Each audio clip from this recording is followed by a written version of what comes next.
Hi friend, this is Sahid Shahbaz और आप देख रहे हैं मेरा यूट्यूब चैनल शहबाज एजुकेटर्स। तो आज का हमारा टॉपिक है, हम काइनेमेटिक्स के आज एक्सरसाइज सॉल्व करेंगे। इसके लेक्चर्स हमने कंप्लीट कर दिया था।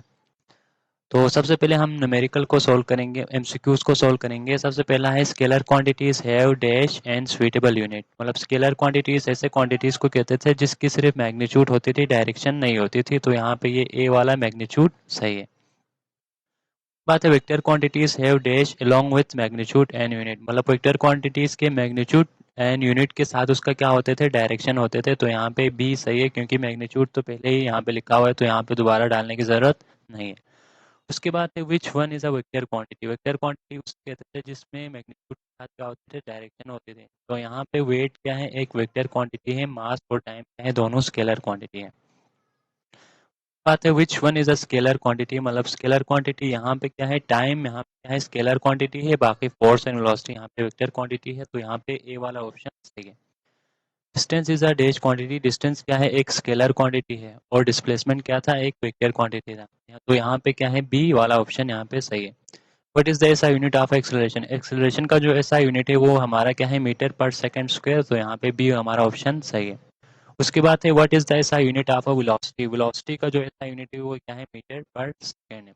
बात है shortest distance between two point. मतलब दो पॉइंट्स के दरमियान सबसे जो शॉर्टेस्ट है उसे हम क्या कहते थे, डिस्प्लेसमेंट कहते थे। उसके बाद है इसके आंसर तो मैंने मतलब पहले स्लाइड्स में जब मैंने इसके लेक्चर कवर किया था उसमें मैंने लिखा हुआ था, जिस इसकी वजह से मैं जस्ट यहाँ पे एक्सप्लेन करूंगा और जो न्यूमेरिकल आ गया उसको मैं सॉल्व करके आपको वो बता दूंगा।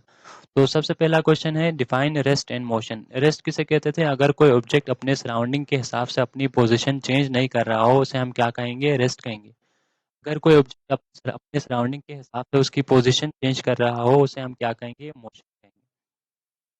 बात है दूसरा question, what is mean by relative motion. मतलब रिलेटिव मोशन से क्या मुराद है। रिलेटिव मोशन किसे कहेंगे, मतलब ऐसे मोशन जिसको हम मतलब दूसरे के रेफरेंस से हम बयान कर सकता हो। मतलब एब्सोल्यूट होता है जो खुद ही मतलब किसी की रेफरेंस की जरूरत नहीं होती। दूसरा होता है रिलेटिव, मतलब ये एक रिलेटिवली हम बयान कर सकते हैं, वैसे ही हम उसको डायरेक्ट नहीं बता सकते। तो इसमें हमने देखा था कि मतलब दुनिया में जितने भी ऑब्जेक्ट है ना, हम उसको ये नहीं बता सकते कि वो हमेशा मोशन में, और ना ही ये बता सकते हैं कि वो हमेशा क्या है, रेस्ट में।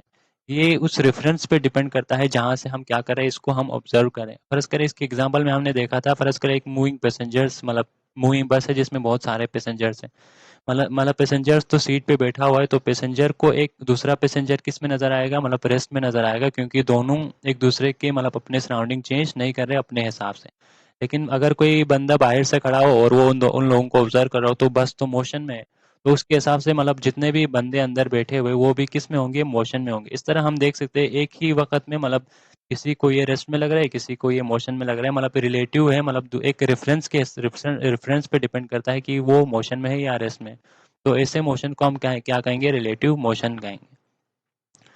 बात है अगला टॉपिक है टाइप्स ऑफ मोशन में। उसमें है defined speed and velocity. Speed किस कहते थे, डिस्टेंस, अगर कोई बॉडी डिस्टेंस कवर करता है किसी टाइम में, मतलब या इसको आप rate of distance divide by time को हम क्या कहेंगे, स्पीड कहेंगे। अगर हम इसमें क्या करें, डिस्टेंस के साथ या वेक्टर ले, मतलब उसकी डायरेक्शन भी लें, या हम सिंपली क्या लें, डिस्प्लेसमेंट डिवाइड बाय टाइम। मतलब अगर कोई ऑब्जेक्ट डिस्प्लेसमेंट कवर करता है टाइम के हिसाब से उसको हम क्या कहेंगे, वेलोसिटी कहेंगे। उसके बाद है what is difference between distance and displacement. अगर कोई ऑब्जेक्ट मतलब दो पॉइंट्स के दरमियान जितना भी फासला होगा उसे हम क्या कहेंगे, डिस्टेंस। मतलब कोई बॉडी अगर मूव करके जाता है तो वो क्या करेगा, डिस्टेंस। अगर उन दोनों के दरमियान एक ऐसा लाइन ड्रा करे जो उससे सबसे ज्यादा क्या हो, शॉर्टेस्ट हो, मतलब उससे ज्यादा कोई स्मॉल लाइन नहीं हो सकता, उसे हम क्या कहेंगे, डिस्प्लेसमेंट कहेंगे। डिस्टेंस यहाँ पे क्या है, स्केलर क्वांटिटी है, और डिस्प्लेसमेंट क्या है, वेक्टर क्वांटिटी है, और दोनों का ऐसा यूनिट क्या है, मीटर। इन सारों को हमने मतलब स्लाइड्स में लिख के हमने लेक्चर कवर कर दिया था, इस वजह से मैं इनका आंसर जस्ट आपको मतलब समझा रहा हूँ। उसके बाद है डिफाइन एक्सेलरेशन। एक्सेलरेशन किसे कहते थे, मतलब वेलोसिटी में टाइम के हिसाब से जितना चेंज आता है उसे हम क्या कहेंगे, एक्सेलरेशन। और एक्सेलरेशन क्या है, एक वेक्टर क्वांटिटी है, और इसका जो एसआई यूनिट है वो क्या है, मीटर पर सेकंड स्क्वायर है। उसके बाद ये वाला न्यूमेरिकल मैंने आखिर में हल कर दिया है, तो उससे पहले मैं इन दोनों को आपको समझा दूंगा, फिर ये न्यूमेरिकल आखिर में हल करूंगा। बात है define scalar and vector quantities. Scalar quantities उसे कहेंगे जिसको बयान करने के लिए हमें सिर्फ मैग्नीट्यूड और उसकी एक यूनिट की जरूरत हो। और वेक्टर क्वांटिटीज इसकी से कहेंगे मतलब ऐसे क्वांटिटी जिसको बयान कर डिस्क्राइब करने के लिए हमें मैग्नीट्यूड, उसका यूनिट और उसके साथ साथ उसकी डायरेक्शन भी क्या हो, जरूरी हो। स्केलर की एग्जांपल में आप मास लिख सकते हैं, वर्क लिख सकते हैं, और वेक्टर की एग्जांपल में आप फोर्स लिख सकते हैं, वेलोसिटी लिख सकते हैं। ये सारे वेक्टर क्वांटिटीज। बात है how represent vector quantities are represent, मतलब ग्राफिकली वेक्टर क्वांटिटीज को कैसे रिप्रेजेंट करते हैं। ग्राफिकली हम क्या करते हैं, एक लाइन बनाते हैं और उसके ऊपर एक एरो बनाते हैं, जहाँ पे यहाँ पे जो लाइन है वो हमें क्या बताता है, उसकी मैग्नीट्यूड बताता है, मतलब वो कितना कितना फर्ज करें, अगर फोर्स है तो वो कितना न्यूटन है, उसका जो जितना लेंथ ऑफ लाइन बड़ा होगा उतना उसकी मैग्नीट्यूड बड़ा होगी।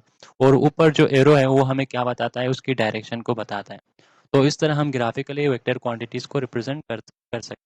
बात है कि आखिर में ये न्यूमेरिकल सर करेंगे, calculate the acceleration of a bus that speed up from 20 metre per second 40 metre per second in 8 second.